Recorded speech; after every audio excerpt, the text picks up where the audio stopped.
Profil, biodata, dan rekam jejak Adam Denny, penggiat media sosial yang ditangkap polisi. Sempat tenggelam setelah berseteru dengan Jerings SID, kini Adam Denny dikabarkan ditangkap polisi. Adam Denny ditangkap Bareskrim Polri Selasa 1 Februari 2022 malam. Adam Denny ternyata ditangkap polisi atas dugaan kasus unggahan dokumen pribadi tanpa izin pemilik atau illegal access. Penangkapan itu berdasarkan laporan polisi tertanggal 27 Januari 2022 dengan pelapor atas nama SYD. Pemilik nama lengkap Adam Denny Giacara ini lahir di Jakarta pada 23 Desember 1995. Sosok Adam Denny terungkap saat dia diundang menjadi bintang tamu di channel YouTube Curhat Bang Denny Sumargo. Kepada Denny Sumargo, Adam mengaku cuma rakyat bawah. Diakui Adam, dia memang banyak dikenal orang karena sering memviralkan hal-hal yang menurutnya tidak adil.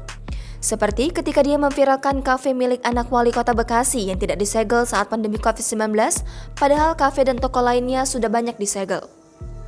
Akibat postingan itu, sang wali kota akhirnya menyegel kafe anaknya tersebut. Saat ditanya pekerjaannya, Adam Denny enggan terbuka.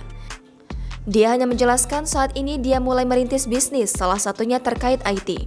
Meski memiliki jasa yang salah satunya bergerak di bidang IT, Adam bersikukuh tidak menghilangkan akun Instagram Jerings. Diakui Adam, saat Jerings menuduh dia menghilangkan akun Instagram, dia sebenarnya tengah isolasi mandiri.